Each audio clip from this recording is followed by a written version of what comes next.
Okay, it's 11 o'clock, so let's get underway. Good morning and a very warm welcome to this EPC weekly update, our weekly look at the key developments in relation to COVID-19 and the implications for Europe's economy, society, its global role, and for European politics in general. My name is Jackie Davis. I'm a senior advisor to the European Policy Centre, and I have the privilege of moderating these discussions every week. One day early, of course, this week because of the bank holiday tomorrow. So joining me this week, I'm delighted to welcome Giovanni Grevi, head of the Europe in the World programme and a senior fellow at the European Policy Centre. He is joined by Janis Emmanouilidis, Director of Studies, Fabian Zuleeg, the Chief Executive, and later on we're going to hear from David O'Sullivan, who is the new chair of the European Policy Centre's governing board. He is, of course, a former EU ambassador to the US, and he was the first Chief Operating Officer, or COO, of the European External Action Service. And we're going to hear from him in relation to the impact of COVID-19 on EU-US relations a little later on. Just to answer one question we get asked about why normally we start this broadcast a couple of minutes late, those of you who watch every week, it's simply because it takes everyone in these technologically challenged times a few minutes to log on. So I generally wait until we have a critical mass, if you like. We have between 200 and 300 people logging on for this session every week, which is great, but again, poses for some people a few technological challenges. So we don't have any key developments at the European Union level to discuss this week, so we are going to devote the whole of this hour to the international dimension of the COVID-19 crisis. We're going to consider what impact the pandemic is having and will have on the international order, consider its implications for Europe's strategic environment and its international role, and discuss what its priorities should be in defining a global response to COVID-19. Let me just, for those of you joining us for the first time, or like me using multiple different platforms, so forgetting how each one works, remind you how you ask questions on this platform. Your microphones are muted. If you want to ask a question when I open up to the floor, click on the little hand-shaped button on your right, and when and if I have time to give all of you the floor, each one of you, I will unmute your mic and tell you that I've done so. Then you just speak. If you prefer to write your question, you click on the enter a question button, write it and hit enter. But could I ask you please to be brief, if I may boldly suggest, tweet length or less, so I can see at a glance what your question is and put it to our speakers at the appropriate moment. So that's enough housekeeping. Oh, one more thing. If you ask very detailed questions or issues we've touched on in previous weeks and don't have time to come back to today, we will get an analyst to respond to you afterwards. A record is kept of all the questions that are asked in these sessions. So let us jump in, and today we are basing our conversation around a paper that Giovanni Grevi has written. Many of you will have seen it. It's entitled Europe's Path to Strategic Recovery, Brace, Empower, Protect. Giovanni, let me start with you because your paper is going to form the base of the discussion. What impact has COVID-19 already had on what was already a very difficult international order? You say in the paper, and I quote, that under such conditions, the dysfunction of the global order may lead to irretrievable systems failure with dire consequences for all. That's pretty apocalyptic. Is it really that serious? Thank you very much, Jackie. It's a pleasure to join this conversation. Well, I'm not sure that's apocalyptic. There is a warning of potential consequences if some of the right decisions and some of the right approaches are not adopted. As you mentioned, we come from an international context that was already a difficult one, a challenging one. And I think there is a large understanding that this crisis is exacerbating, is amplifying many of the factors and trends that made the strategic environment harder and more complicated. In particular, when it comes to the international order, this crisis is exposing the fragility of this international order. There is clearly a gap in leadership. There has been, of course, there have been various comparisons between the reaction to the 2008 financial crisis and the reaction today. It is not that the reaction is absent. Initiatives have been taken. We will discuss them, including by the European Union. There have been 2 meetings of the G20, largely dedicated to the response to COVID-19. But essentially, there is a sense of sort of fragmented, scattered initiative without sort of a common denominator. This has to do, of course, with the fact that the US is not engaged in leading action from this standpoint. No other individual power has the ability to step into that role. This is why, by the way, there is an important role for the European Union to play in that context. So global order more fragile, but also the crisis strengthening many of the factors and drivers of fragility in a number of countries and regions, including those surrounding the European Union, Africa, and elsewhere, and of course also, by the way, in Europe and well beyond, in all major powers. It is very important also to look at how to address those factors of fragility before they generate more disorder. And in terms of the new normal, what we will face afterwards, what do you see as when we come out of this? And we don't know how long that will be, but will there be a really different new normal? What will it look like? Are we seeing the end of globalization, or I think you call it in your paper, the splintering of globalization? What does that mean? What does this new order look like? Thought from you, then I come to Fabian and Janis, talk about the implications for the EU, and then I'd like to come to David. But what is this new normal? What does it look like? The new normal is about dealing with a very complex situation, managing differences, and rethinking the way in which we deal with interdependence. I mean, yes, interdependence is about economics, it is about trade, investment, infrastructure, and so on and so forth. But to some extent, interdependence is also simply a matter of fact. And I think that this pandemic is demonstrating that. And obviously, the biggest example is the impact of climate change, which is systemic, widespread. So I think that the whole talk about globalization has to be put a little bit in perspective. Clearly, there will have to be a rethinking of globalization and of the balance between the risks, vulnerabilities, and the benefits that globalization brings. Also, globalization includes a lot of issues related to connectivity and interdependence. Again, it goes from economy to health, to environment, to sustainability, to energy, to all aspects. So I think it requires probably more a more specific look. But what I'm saying is that essentially between the sort of perhaps excessively light approach to globalization and to the beauty of interdependence that has been prevalent in the past, and a full swing to withdrawing, retrenching from globalization, I think that it is interesting to look into that space in between and see how to manage interdependence. And from a European standpoint, I would say also how to shape a rules-based management of interdependence. Yeah. And indeed, and in what you described, this environment of accelerating power shifts, power competition. Fabian, you in your paper last week on the economic impact of COVID-19, you also said you didn't think this was the end of globalization. You said you thought indeed it needed to be part of the response. What did you mean by that? And what do you think this new normal in terms of the international stage will look like? I think firstly, we should be recognizing that there's an enormous amount of uncertainty. I think it is brave for anyone to claim now that we can predict exactly where things are going to go. Also because it depends very much on domestic politics in different countries.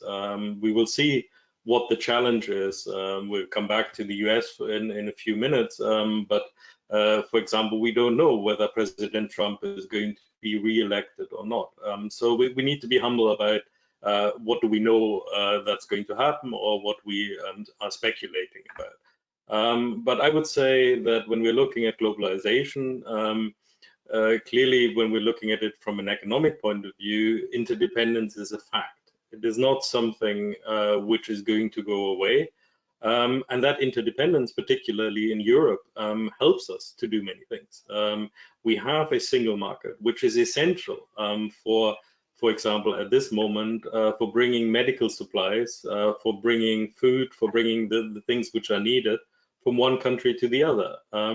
We are all very small in Europe in a global scale, and that means that we have to rely on each other going forward.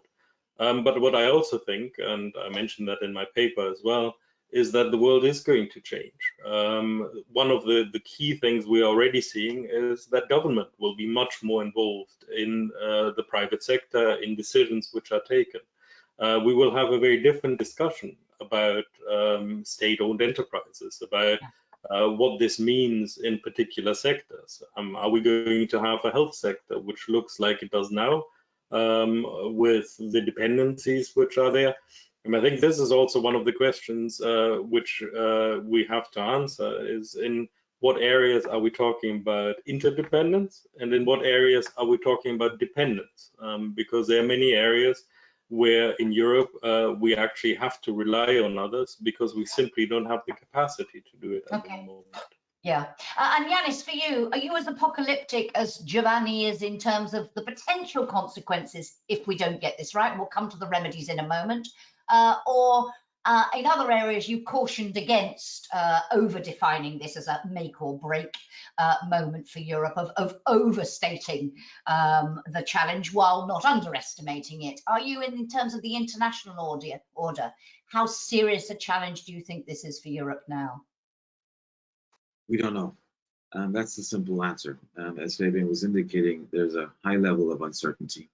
And we've seen that that there are already direct effects in terms of international cooperation, or the lack of international cooperation. Giovanni was referring to the G20. We see that there are ad hoc deficiencies with respect to how we are reacting at a global level, at an international level, to the crisis. But the biggest variable is actually the gravity of the crisis itself. How bad will it be? In terms of the economic effects, the socioeconomic effects, the societal effects, the political effects, all these effects were not clear yet. And the worse it will be, the more obviously it will have also a structural and systemic effect. So I think that what Giovanni was alluding to in terms of the maybe most negative scenario from a perspective of the international order, the systemic structural system, would then materialize if the worst of the crisis actually happens. And that is something we cannot predict at this present point in time. David, I'd like to come to you in a moment, but before I do, I just wanted to go back to Giovanni, because I want to go back to the title of your paper that I mentioned, Europe's Path to Strategic Recovery, and the subtitle, Brace, Empower and Protect. What do you mean when you talk about a strategic recovery? And you also say the post-COVID world will require the European Union to be more strategic and autonomous. What does that mean? You say it's not an escape to isolationism. What do you mean by strategic recovery and a strategic and autonomous EU? Briefly, if you would. Well, first of all, I've tried to connect the debate that we have been having, of course, on the impact of this crisis on Europe, on its own, shall we say, political resilience, on its own cohesion, the debate about the economic recovery of Europe, and the debate about Europe in the world, Europe as a global actor. And so I suggest that it is, of course, of primary importance to strike a deal, a sizable, a convincing deal, on the economic front, but it should be framed in larger and more strategic terms, because this is about a starting point or another very, very important milestone with a view to try to equip Europe to be more resilient, stronger, and more convincing actor on the global stage, including in supporting international cooperation, and that is why I say brace, empower, and engage. These are the three keywords that I try to use. There is clearly in the debate about European foreign policy an understanding that Europe has to be able to measure up to a tougher international environment. The High Representative Borrell has mentioned Europe needs to learn to speak the language of power. There is also a very clear understanding in his sort of discourse and in that of other leaders that Europe has to continue to champion international cooperation. So there is this path to be found between geopolitics and multilateralism. To walk this path, I think it is important for Europe to become both more strategic and, where needed, more autonomous. More strategic simply means to be able to jointly identify priorities and mobilize all the tools, all the resources across the board, foreign policy, but much beyond that, economic, technology, and so on and so forth, with a view to fulfilling those objectives. And to conclude, I stress that this is indeed not about withdrawing from globalization. This is not about withdrawing from cooperation, quite the contrary, but it is about acquiring a stronger, shall we say, critical mass and a stronger set of tools to be able to play an effective role, a constructive role in the global stage at a moment where, of course, strategic competition is rising.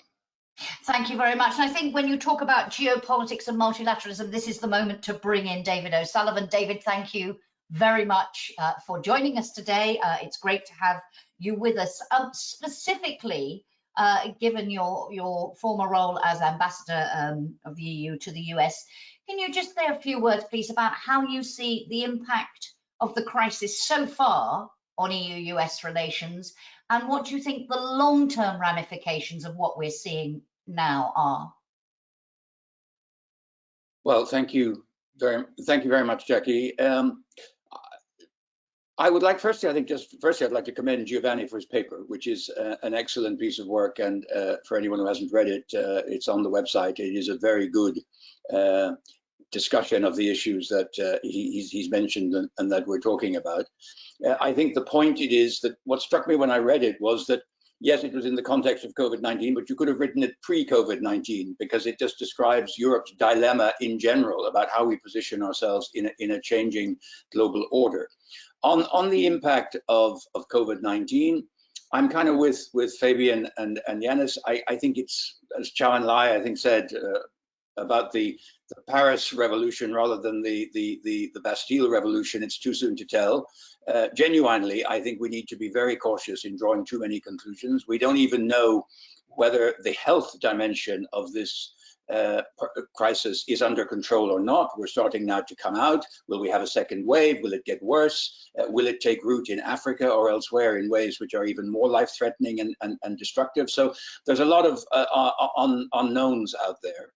In terms of, and I think we need to be prudent about that. The only thing we can say with certainty probably is that there is going to be a massive economic hit, at least in the developed world, and that this will have consequences, some of which Fabian has mentioned.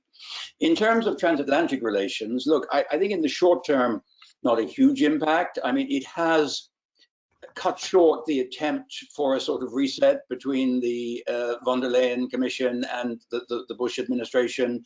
Phil Hogan had to cancel a trip to discuss trade. A putative visit by the president herself at some point is obviously off the agenda.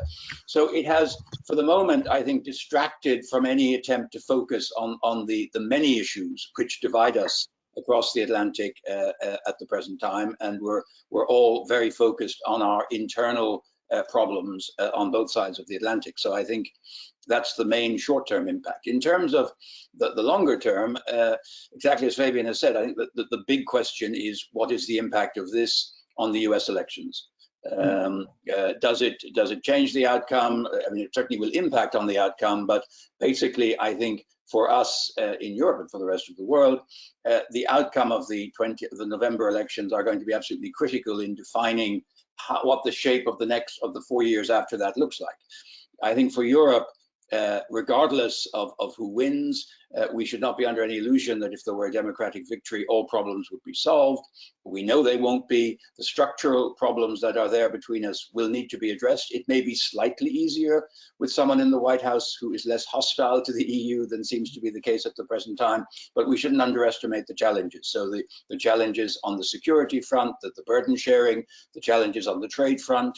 I think a democratic president will be just as critical about trade issues as President Trump has been. The digital agenda, the cybersecurity, relations with China, which will be absolutely critical going forward.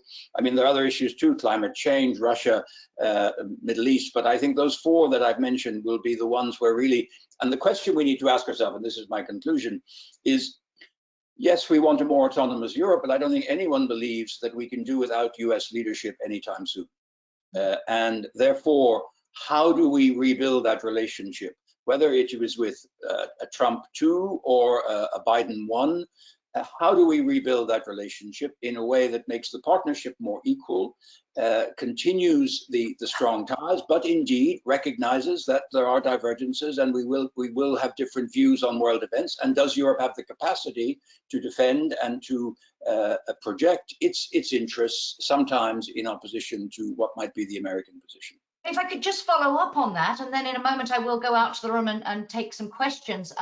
But in terms of the leadership, you say they're not playing that role and no one else can play it in the same way. Does that mean one of the other issues in the paper that is raised, and you've already alluded to, Giovanni, Fabian and Janis as well, in terms of the EU's role in bolstering multilateralism, in supporting it, are you arguing though that the EU cannot, if it has ambitions to replace the US's former leadership role, that is a stretch too far and it simply can't do that? I think that predictions of the demise of US dominance are somewhat premature. The US still has formidable attributes which will make it, for the next 10 years or 15 years, one of the single most powerful actor. It is true that the policy of the current administration means that America is not necessarily exercising that leadership in the way it has in the past. And that is not just a reflection of Trump, it's also a reflection of Obama and a general, something in the American body politic.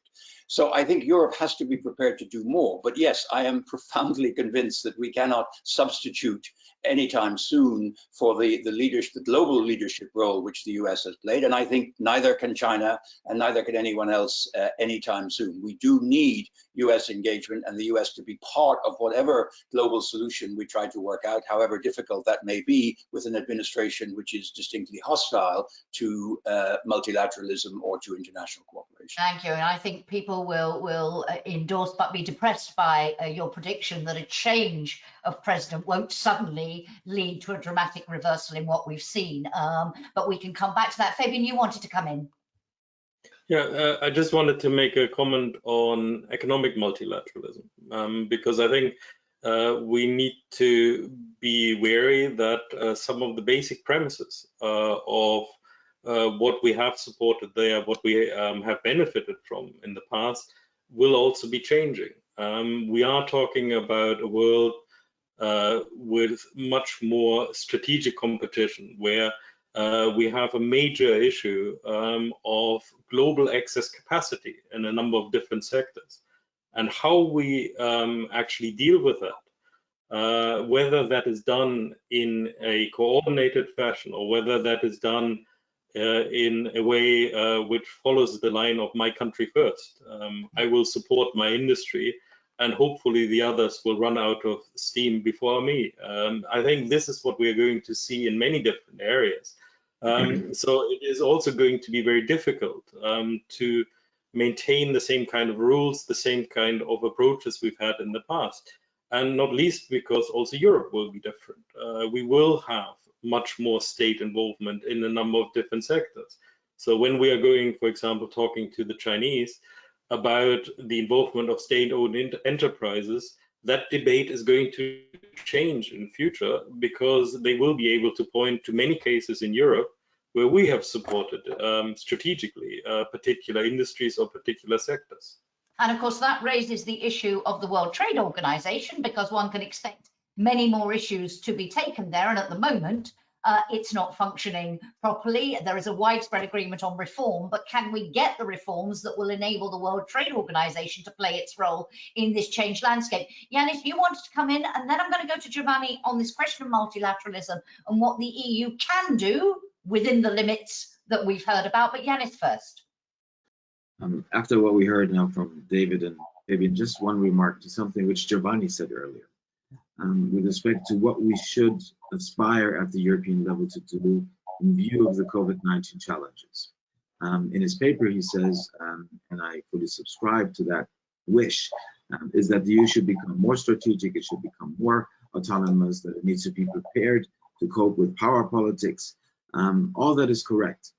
But if I look into my very small crystal ball these days, I think that whatever the outcome is of the COVID-19 crisis, it will not be positive. The question is, how bad will things develop? We already discussed about the economy. We do not know how bad actually the effects will be. But it's also with respect to the political situation within member states, the societal dimension within and between EU countries in terms of how they will or will not be interacting, whether there will be standoffs. So we do not know how bad things will develop. But however, having said that, I think what will happen again this time around, as we've seen in previous crises, is that we will do a lot of navel gazing. We will have to be taking a lot of difficult decisions at EU 27 level, at Euro 19 level. We will require consensus on most of these things, which means that this will take us a long time and it will absorb a lot of energy. And we've seen that in the past, and it might be wrong. It's the wrong thing to do, but analytically, I think navel gazing, and as we've called it in the past, muddling through, hopefully in the right direction, is something which we will be witnesses also in the future. That limits our ability to play a strong role at the global level. And I think we will see that in future. And if this is all the case, the outcome of the US elections will be extremely important for us, because to use the expression David used, if it is Biden won, it will make it easier for an EU dealing with itself to have a partner on the other side of the Atlantic to deal with the global and international challenges which are still ahead. As we said in the beginning, we're just at the beginning of this crisis, and there will also be geopolitical, geoeconomic effects of it coming up. So I think we will be weak dealing with ourselves, and we will be strongly looking what's happening in Washington. And here, Biden won would help, even though David is right. We're not going to return to any status quo ante, which someone might have in mind before the Trump period. Okay, Giovanni, we're talking really about the engage element of your title, engagement on the international stage.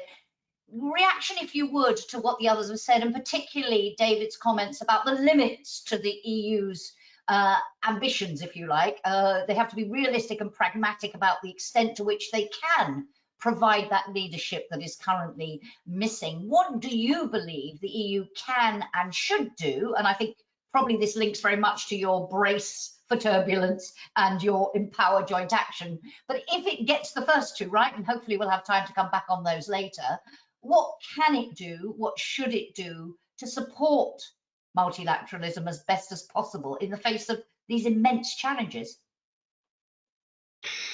Well, first of all, I agree with what David and others have said as to the clear limits to what the EU, Europe, as well as anybody else actually these days can do on their own to make a decisive difference on their own to international cooperation. That has become more contested, that has become more difficult.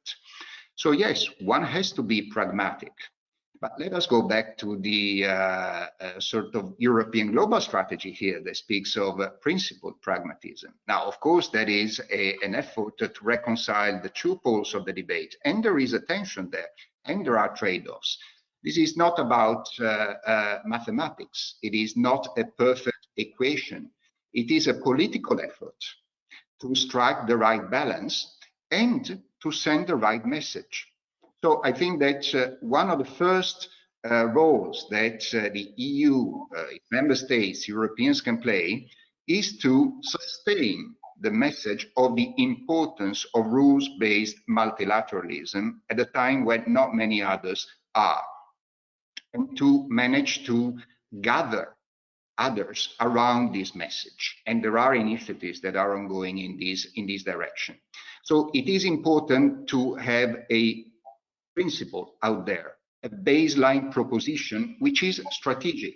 I think that there is a tendency, which is understandable in the current circumstances, to perhaps dismiss a little bit this dimension of Europe's not only action but also profile in international affairs. I believe that it can be an element of comparative advantage, sustaining these measures, pursuing that as consistently as possible. Having said that, I also believe, and it has been said, and I tried to put it in my paper, that there has to be a pragmatic approach to this.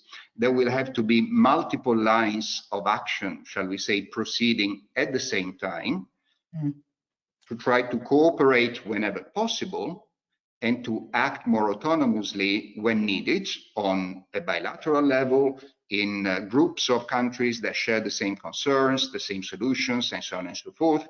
I took the case of trade as an example, clearly trying to support the WTO. You recently took this initiative to set up a sort of interim arrangement for appeal while the appellate body is stuck. But at the same time, there can be a conversation with like-minded actors on other issues, and there can be the pursuit of bilateral deals.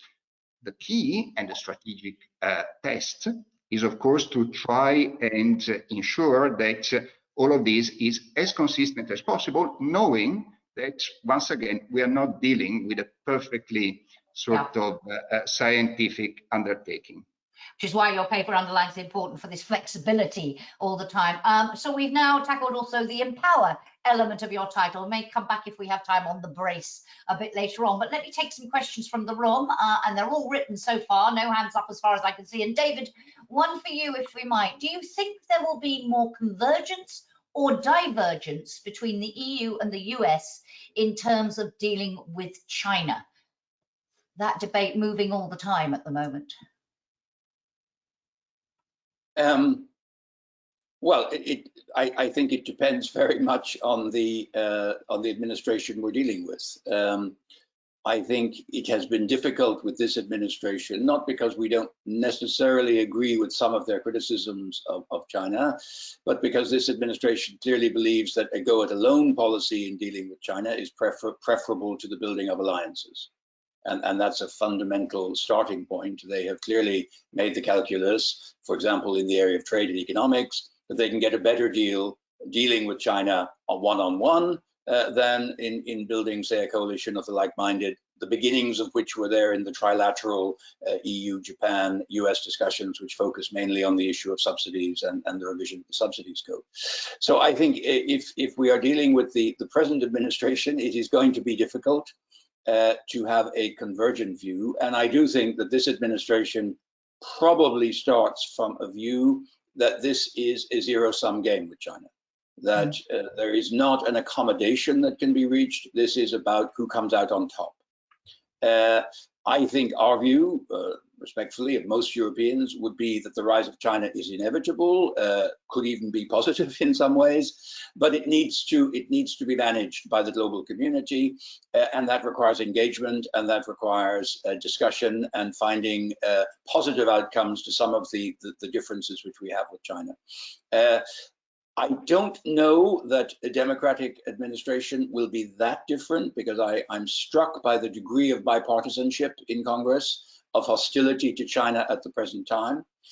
But it may be that an administration that does seek to build alliances will be more amenable to listening to what some of the partners in those alliances would have to say. And I think Europe would clearly be a first partner of choice in addressing those issues for an administration that was genuinely interested in trying to have a broader alliance of nations addressing the concerns many of us have with China.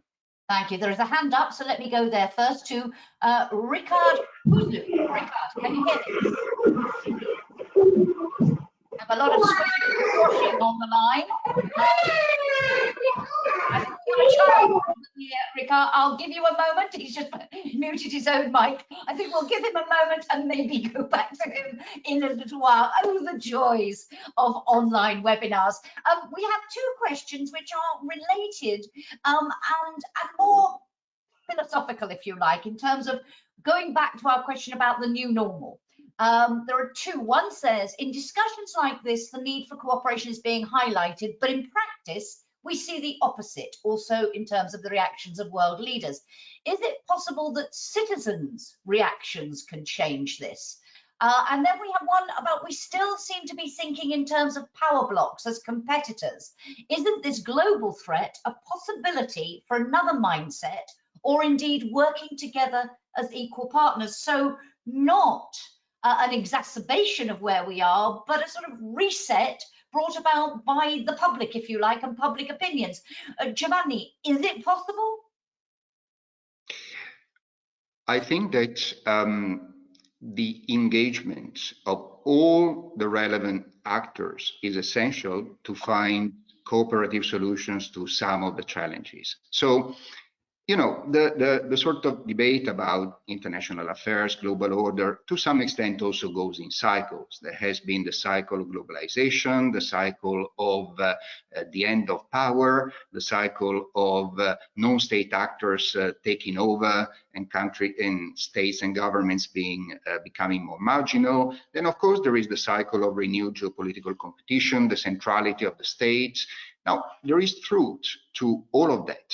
And there is an evolution of the center of gravity of this debate, because there is an evolution of the features of international affairs. And clearly we are looking at more competition, we are looking at more assertive powers, and so on and so forth.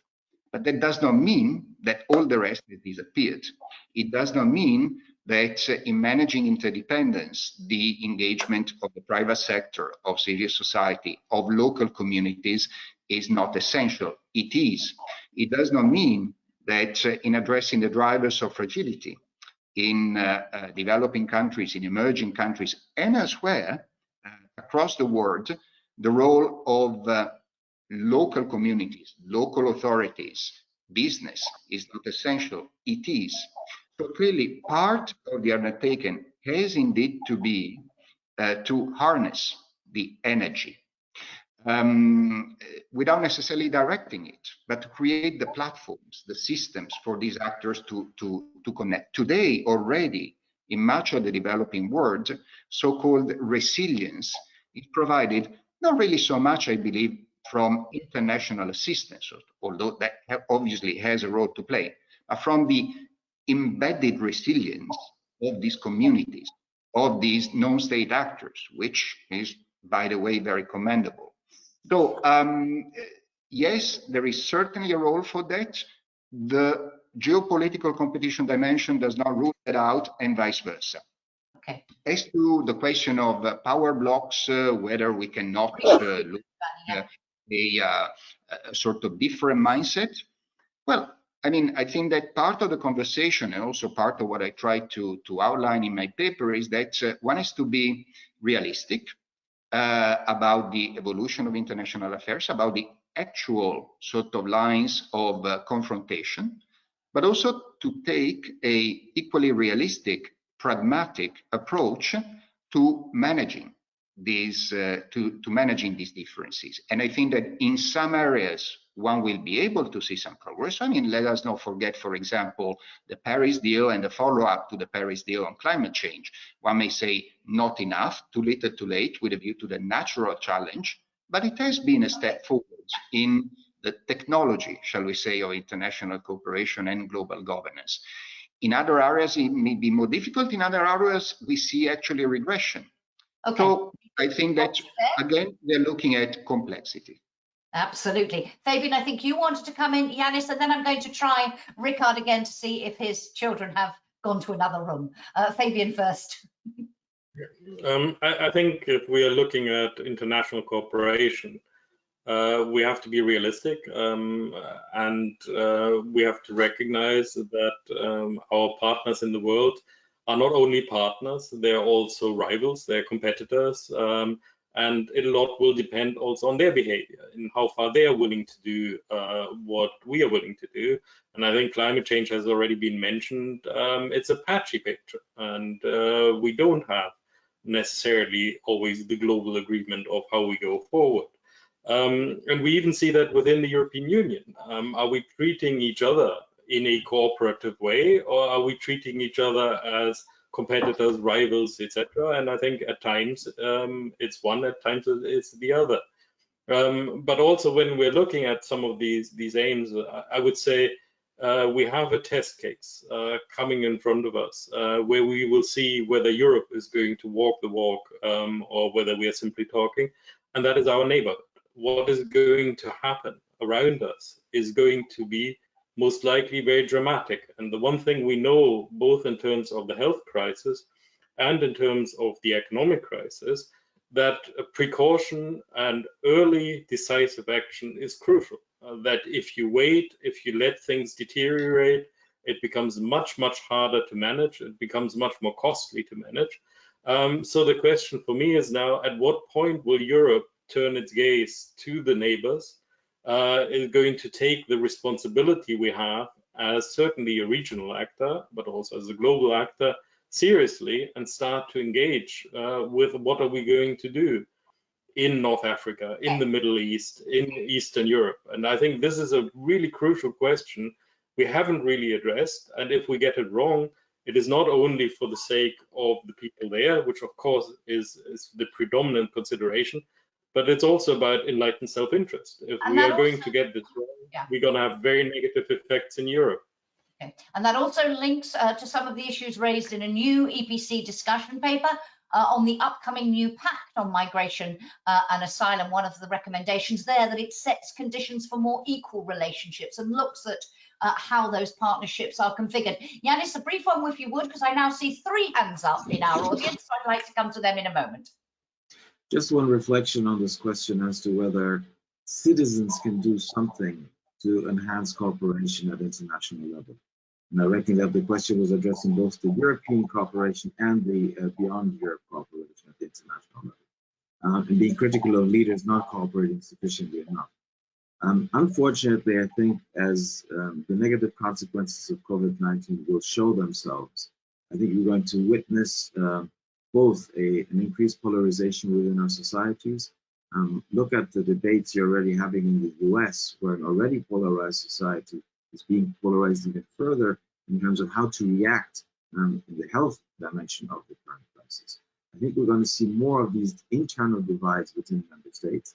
And as the going gets tough, I think we will also see tendencies of increasing fragmentation between countries in the European Union. Polarization within, fragmentation between societies.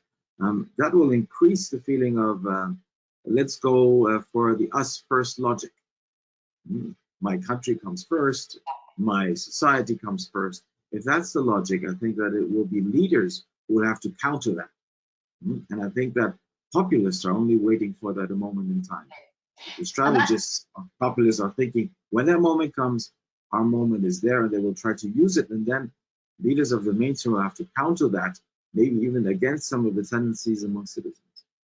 And that links very much to the brace word that we haven't had time to discuss so much in Giovanni's paper title, talking about the importance of the EU strengthening its own coherence, its own resilience. If it's strong, it has to be strong internally to have credibility and the resources to act on the world stage. But let me go out to the room and let me try again.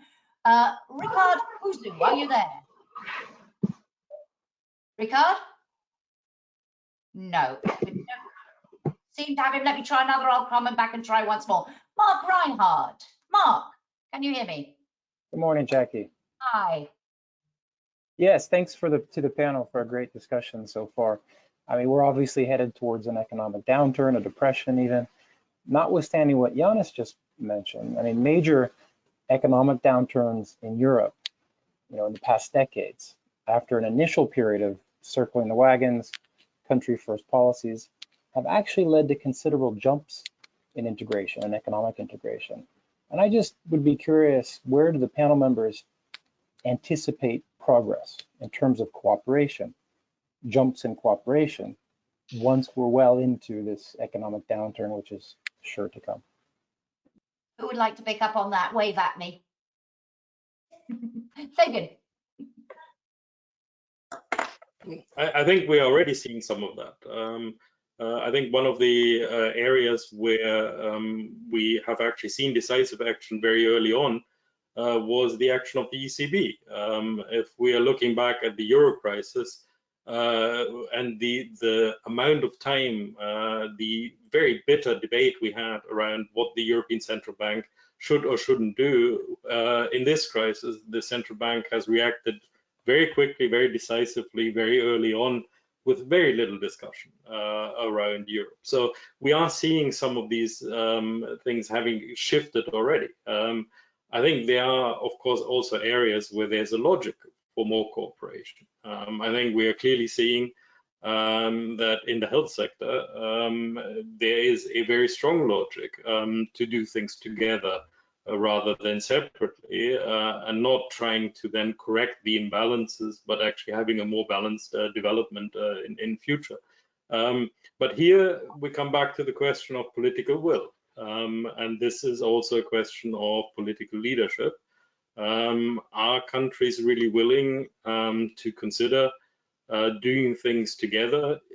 Because, and I think this is the general point about cooperation, cooperation sounds very nice, but actually it has a real cost. It has a real political cost. It is about trade-offs.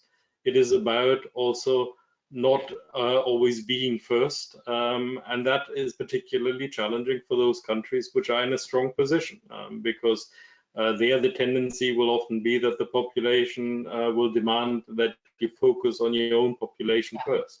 So I think we have a lot of challenges in this, but there's a lot of potential. But also, let's not forget, we're still very much at the beginning of this.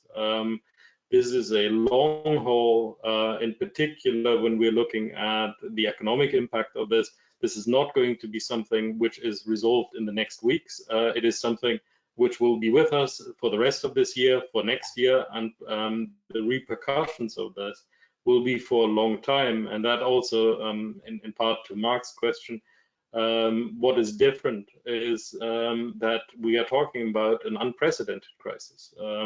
People are now looking back at the Great Depression as the comparator, not as something we have experienced in recent years. Okay, thank you. I'll give the rest of you a chance to react, but I want to bring in another question from the floor because time is running tight. John Wiles. John. Oh. Coming.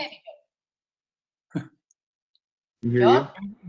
Yes, we can hear you beautifully. Go ahead. Oh, good. Good morning, gentlemen. Thank you for an excellent discussion. I'm just slightly struck, though, by there's a kind of bifurcation between Janis's view of a very bleak view, which I happen to share, of the struggle the Union will have to find some internal cohesion, resilience, and indeed decision as an alternative to navel gazing, and the more general statements that Giovanni's made and David, to some extent, about Europe acting as a bloc. And there is a kind of assumption there that Europe can get an act together. What I really want to ask, though, and come back to, and you started to touch on it, is that if it is about navel gazing and too little action too late, where do you think public opinion is going to go on Europe and on its relevance? And when we talk about strengthening populism, what do we actually mean in terms of outcome for the Union? Okay, thank you very much. David, can you come back in on that?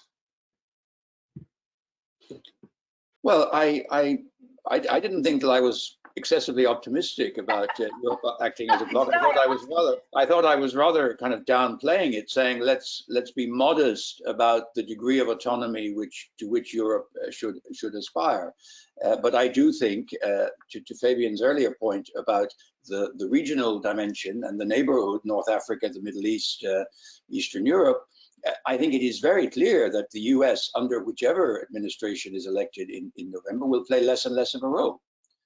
And then we are going to have to figure out how we project ourselves and try to be helpful in the region and at the same time protect our interests.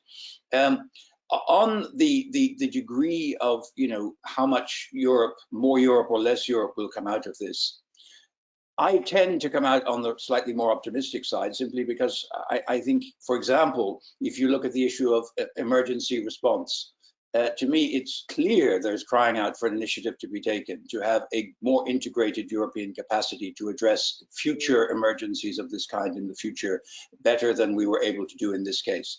And I think there would probably be a broad consensus about that. The real issue, I think, to go to John's point, is the extent to which, and this is running through what others have said, that the extent of the sort of me first thing, which is not only, you know, countries, but indeed regions and towns, people sort of saying, in the end, it's my community, I need to be more self-sufficient, we need to be more resilient. That could have an effect of reducing people's willingness to engage in broader cooperation. And that's something which I think Janis was saying could be exploited by populists in future elections to say, oh, the whole problem comes from the fact there's too much international cooperation, not sufficient self-sufficiency, and that could indeed have a negative effect on future European developments. Yes. Thank you. Giovanni, you wanted to come in here briefly, if you would, because we need to start drawing some conclusions from all of this. Giovanni, please. Yes, thank you, John. I mean, yes, there is this tension between internal struggles and or strengths on the external front. I mean, I think that here the argument is not a black and white one. I agree with David. This is a matter of gradual progress.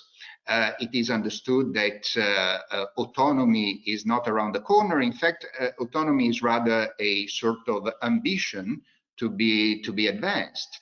But again, not an ambition to be a bloc, not an ambition to split from others, but instead simply an ambition to be more credible and stronger in engaging and in putting forward solutions for cooperation with others. As to the political, shall we say, requirements and pillars within Europe for that, well, the question is, of course, where do you think that the right level of self-reliance is? I think that actually, despite all the, shall we say, controversies that this crisis is triggering within countries and between countries, there is also an awareness that within the EU, we are in this together. Fabian was referring to some of the measures that have been taken quite earlier on compared to earlier crises by the BCE, by the Commission, and so on and so forth. Not enough. And I stress that also in the paper, a much clearer signal and stronger package is needed. Okay. But I think this awareness is not absent from the debate, and is not absent from the debate about citizens. What is the right level to strengthen ourselves in the face of external challenges? Thank you. Sorry to hurry you there, but I do want to try and draw some conclusions. And the same question to you all by way of conclusion. Impossible in the time available, but a couple of minutes each maximum. Just in terms of the paper says, and I quote, "This is the moment to send a definite political signal of European unity, matching words with deeds." For each of you, if you have to identify a short-term priority in terms of the global response to COVID-19, in terms of issues, we talked about the fragility of Europe's neighborhood, in terms of developing countries and the impact this crisis would have. If you have to identify a priority now, what would you select? And in terms of preparing for this new normal, what would your key priority be? As I say, impossible, I know, to answer in such a short period of time, but we're going to give it a go. And so let me just go on my screen, at least, straight along the line. I'm going to go to Janis first. Janis. That is definitely not an easy one. Moment to send a definite signal. Giovanni is right, but I fear that we as in EU 27 will not send this definite signal. I think we will struggle, we're already struggling, but we need to get our act together now in terms of making sure that we will early on try to avert the most negative economic consequences so that we will not 6, 9, 12, 18 months' time, find ourselves in a situation where we're asking ourselves, why did we not do certain things at the beginning of the crisis? So we need to be decisive now and get our act together, even though whatever we will do now will not be enough. We will have different phases. So even if we get an agreement now, for example, on the recovery fund, this is important. We need to get a quick agreement. We need to try to implement it as fast as possible to find bridging solutions. But even if we do that, it will not be enough. There's more that will have to come. And that goes a bit back to what had been said in an earlier question. Will we jump in cooperation? I think once we have exited this crisis, nobody knows when that will be. In retrospect, we will see that actually, yes, we've made jumps. But these jumps, while we're doing them, we will not be realizing them. So we saw that in 2010, 11, 12, we were making small steps. And the sum of these small steps actually made a difference and also made us more mature. And that is also important with respect to public opinion. So your emphasis very much on the brace element of what we've been discussing, the making sure we strengthen our own resilience and our cohesion. David, for you, the key priorities. Oh, we've lost your mic, David, momentarily. There we are, it's back. That's back. We've got you. Okay. No, I agree with Janis that I think the primary focus has to be on getting us through the economic crisis, avoiding a massive recession, avoiding further tensions within the Eurozone, which is going to be extremely difficult. So I agree with that.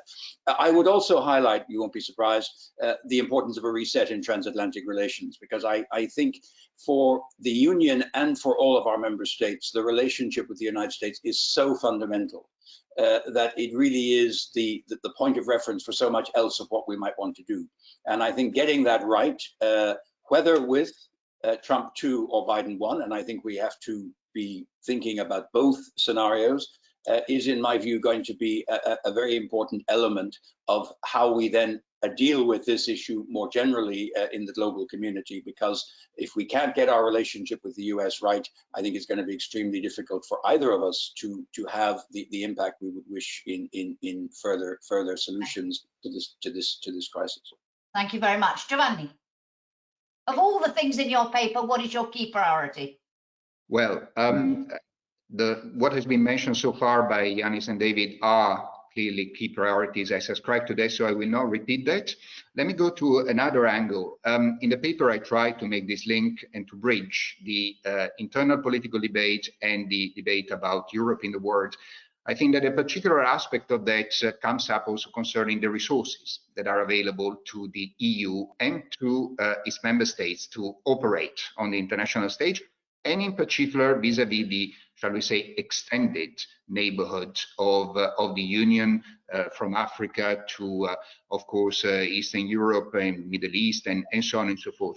There has been an initiative, of course, by so-called Team Europe, sort of joined up initiative of European institutions, presented in April to make available about between 15 and 20 billion euros, depending on how you count them, for different short-term emergency humanitarian action and for larger macroeconomic assistance to neighbors and well beyond. Now, that is a first step, but the scale that is required is different. I think there is an awareness of that. This also links to the debate on the new multi-annual financial framework, which is now a new debate because it takes place in the context of this need for a strong recovery package and so on and so forth. And so with a view to that, let us not forget instruments for external action, not because they are the starting point and the end point of the debate. There is, of course, a need to integrate that with national resources, with innovative instruments for blending public and private funding. All of that is part of the debate, but we need a critical mass to address the very serious situation of fragility that many partners are facing. Let us remember where situations of fragilities have led, for example, in 2010 in North Africa and the Middle East. Yes. Many risk factors are there. I'm sorry to bring you to a halt, but we are almost out of time, and lots more detail and lots more argument in your paper. I do commend it to people to read. Fabian, a last thought, if you would, a brief key priority to address the issues we spent the last 60 minutes discussing. Very briefly, I think what this crisis actually does is it strengthens the logic of cooperation. It strengthens the logic of the European Union in acting across borders. But at the same time, it also creates huge challenges to the means, to the instruments, to the political agreement to actually have that cooperation. So I think from my perspective, the most important thing is not necessarily a particular topic.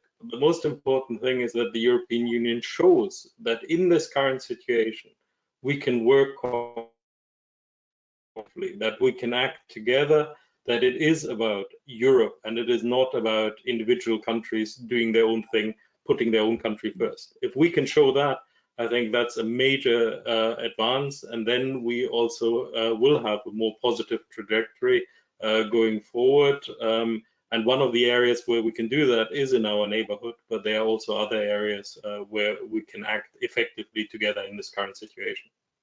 And on that note, gentlemen, thank you all very much indeed for a very rich, in-depth discussion. I should mention that David will be back next Thursday, May the 7th, in the moderator role. David is going to moderate a debate on European and US responses to COVID-19. How do they compare? And that's a debate that Fabian will also be taking part in, along with Karen Dynan from the Peterson Institute for International Economics.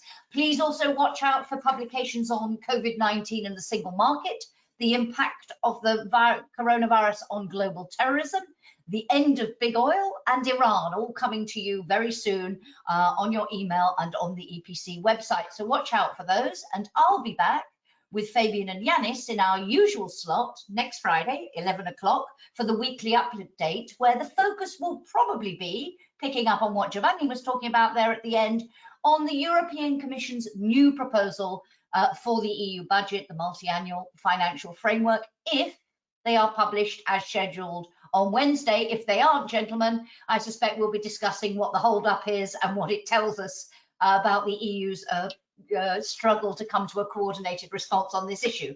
But may I thank you all for joining. We didn't get to a couple of questions. Apologies for that. Lots of you wanting to intervene. We will pick up on those after this webinar. But in the meantime, hopefully see many of you next week. But in the meantime, enjoy the bank holiday as best you can in a lockdown situation and stay safe. Thank you all very much. Thank you. Thank you.